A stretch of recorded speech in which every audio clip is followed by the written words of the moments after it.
Como interpretar exames clínicos e o que isso influencia na minha prescrição de exercício físico? Olá, eu sou a professora Carla Montenegro e vou falar sobre como interpretar os exames clínicos e o que isso vai influenciar na hora da prescrição de exercício físico. Sabemos, que nós, como profissionais de saúde, temos o dever em saber interpretar os exames que nossos alunos e clientes nos levam, que possam influenciar em sua saúde e, consequentemente, o exercício físico vai ter um papel primordial em poder melhorar esses parâmetros clínicos. Os principais exames, principalmente quando a gente fala em exames laboratoriais de sangue que nós recebemos na prática, são exames de colesterol, triglicérides, glicemia, hemoglobina glicada e o hemograma. Por que nós recebemos isso? Porque é basicamente a principal foto da condição cardiometabólica que o exame de sangue pode revelar para nós em relação à condição atual do nosso aluno ou cliente. Através desses exames clínicos, nós vamos conseguir entender quais são os riscos de uma doença cardiovascular, como uma doença arterial coronariana, que pode impactar no risco de um evento durante a execução do exercício, ou não somente durante a execução do exercício físico, como um infarto agudo do miocárdio, um acidente vascular cerebral, mas também em relação ao risco ou já pré-estabelecido, uma doença metabólica como diabetes mellitus, esteatose hepática, síndrome metabólica que concomitante a outros fatores clínicos podem ser diagnosticados. E também um histórico da condição atual, o hemograma, ele vai revelar para a gente se esse paciente está, como ele está em relação à produção de células sanguíneas, sejam elas células vermelhas ou as células brancas que são relacionadas ao nosso sistema imunológico, à nossa condição de defesa do organismo. Em condições, por exemplo, o hemograma alterado, pensando em glóbulos vermelhos, isso pode refletir uma deficiência na produção desses glóbulos vermelhos, pode refletir uma anemia, e isso prejudica o desempenho físico, porque os glóbulos vermelhos são os principais transportadores de oxigênio. Então, quando tem um hemograma, as células vermelhas muito alteradas, muitas vezes vai ser contraindicado a prática de exercício físico durante aquele período, até que se reverta o quadro, para não colocar o paciente em risco. Uma deficiência de coagulação, isso tudo é revelado pelo hemograma. Se nós pegarmos, para analisar as alterações nas células brancas de um hemograma, vai refletir a condição de imunidade daquele indivíduo. E nós sabemos que o exercício físico, ele é uma condição de estresse, E se o nosso sistema imunológico está deprimido por qualquer motivo, seja ele uma infecção oportunista, um vírus ou uma doença até mais grave que gere alteração dessas células brancas, o exercício físico ele pode ser ainda prejudicial naquela condição. Então, precisamos entender se aquele indivíduo está preparado ou não para receber uma condição de estresse. Ou, se tiver liberado para isso, poder dosar através de intensidade, duração, característica de exercício, de modo que a gente não prejudique o sistema de defesa do nosso aluno. Então, isso pensando em hemograma. Analisando a parte cardiometabólica, Carla, por que é importante eu entender se ele tem colesterol alterado? O colesterol são células de lipídio, Então, nós temos o colesterol ruim, que é o LDL, que é lipídios, de baixa densidade. Não é só ruim, Eu brinco que o LDL ele não é só do mal, Ele pode sim, e ele faz funções benéficas para o nosso organismo. Muitos dos nossos hormônios são dependentes da gordura para serem produzidos. Então, nós precisamos do LDL na circulação. Porém, de forma elevada, o colesterol ruim, ele pode estar associado, o LDL, ele pode estar associado a formação da placa de ateroma, né? Então, da doença arterial coronariana, que é a principal causa de morte no Brasil e no mundo inteiro.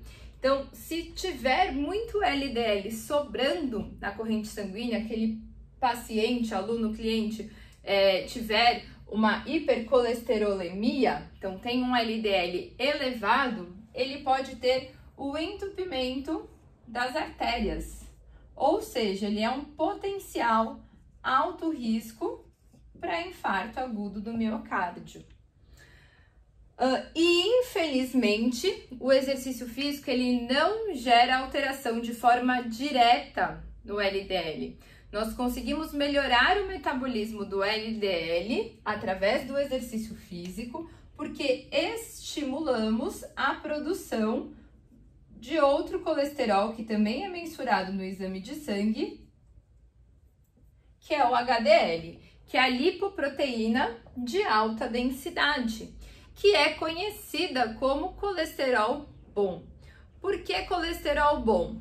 Tanto LDL, quanto HDL, quanto triglicerídeo, ele é metabolizado pelo nosso fígado. Imaginem que o LDL, ele sabe o caminho para onde ele deve chegar, mas ele não sabe retornar para a sua casa. Eu brinco sempre que o LDL, ele não usa GPS, ele vai aonde ele tem que ir, mas depois ele não sabe voltar. E aí ele vai precisar do GPS, que numa analogia eu falo que é o HDL. O HDL, ele é conhecido como colesterol bom porque ele faz o transporte inverso do LDL para o fígado. Então, por que ele é conhecido como colesterol bom? Porque ele minimiza o risco do LDL sobrar nas artérias, aumentando o risco da formação da placa de ateroma. E hoje, comprovadamente na ciência, a única coisa que tem potencial de aumento de HDL é a prática regular do exercício físico. Então, se o indivíduo está com HDL baixo, tem que fazer exercício físico. Carla, eu consigo ver esses resultados rapidamente nos seus exames de sangue? Não são todas as pessoas que respondem com exercício físico para aumento de HDL, infelizmente. E aquelas que respondem, elas têm uma média aí de 8 meses para ver algum resultado no exame de sangue.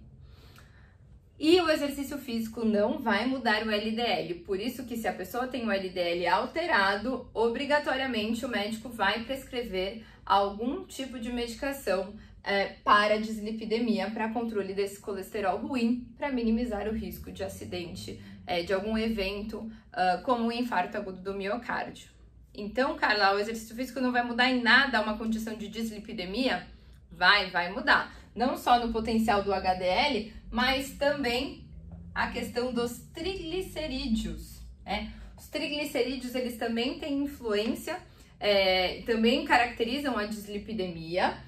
São células de gordura metabolizadas pelo nosso fígado, tem uma relação muito direta com a nossa alimentação. Então, pessoas que consomem muito carboidrato, muito doce, aumentam rapidamente os triglicérides, que são metabolizados aqui no fígado, que vai ter relação com a alteração da produção desse colesterol LDL e HDL. E de todos, vamos dizer assim, de todas as lipoproteínas, né, de todas as gorduras metabolizadas e que a gente acaba verificando no exame de sangue, a que tem maior resposta ao exercício físico é o triglicérides. E não somente em exercícios aeróbios, de baixa intensidade e longa duração, que tem um consumo alto aí, de energia, mas também nos exercícios de força. Por quê? Esse triglicérides, ele é metabolizado como glicogênio. E quando nós fazemos exercícios, por exemplo, como a musculação, nós utilizamos o nosso estoque de glicogênio intramuscular. E quem vai fazer essa reposição de glicogênio intramuscular é o fígado, e ele vai utilizar como precursor o triglicérides. Então, de forma crônica, o exercício de musculação vai auxiliar a controlar o triglicerídeo e, de forma aguda, os exercícios aeróbios. A gente consegue perceber esses resultados rapidamente no exame clínico? Sim! Se fizermos aí um programa de 3 meses de exercício físico regular com o nosso aluno, em 3 meses a gente já consegue ver esses resultados no exame de sangue quando nós analisamos os triglicérides, certo? Outro ponto importante em que precisamos saber analisar é a parte metabólica da glicemia.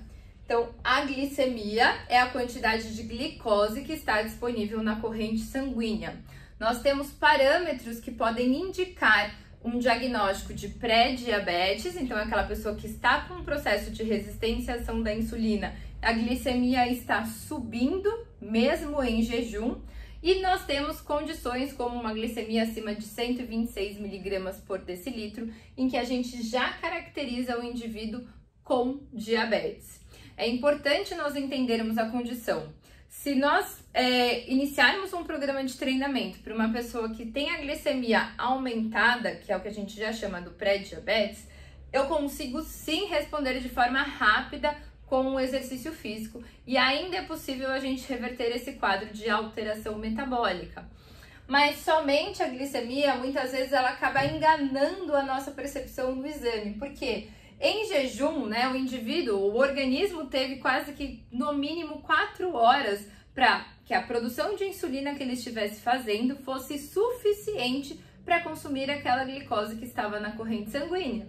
Então, pessoas que têm resistência à ação à insulina, ainda não têm diabetes, mas têm resistência à ação da insulina, a glicemia de jejum, que é a glicemia que é pedida na maior parte das vezes nos exames de sangue, ela não vai aparecer aumentada. Por quê?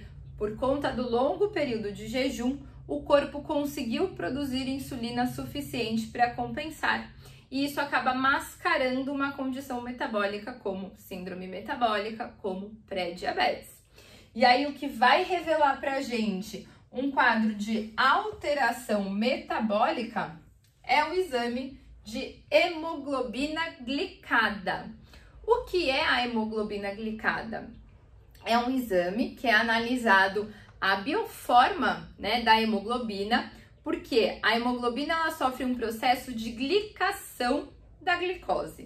O que seria isso? Quanto mais glicose na corrente sanguínea, um percentual dessa glicose gruda na molécula de hemoglobina e acaba alterando um pouquinho a sua conformação.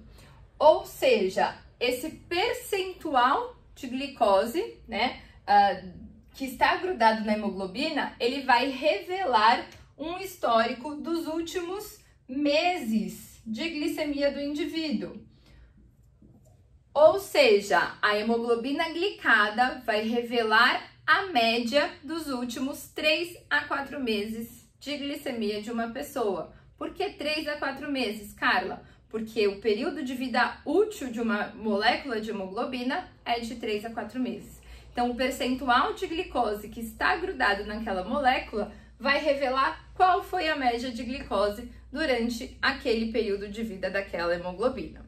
Então, eu brinco que ninguém mente para a hemoglobina. Se às vezes a glicemia em jejum está mascarada pela hemoglobina glicada, a gente consegue rever, né, ou revelar qual foi a média de glicemia dos últimos meses, tá certo? Então, esses são os principais exames que nós recebemos na prática clínica através dos exames laboratoriais, que o nosso aluno vai levar como profissionais de saúde para trabalharmos através do exercício físico na melhora desses parâmetros, promovendo então saúde cardiometabólica. Espero que tenham gostado e aguardo numa outra oportunidade. Até mais!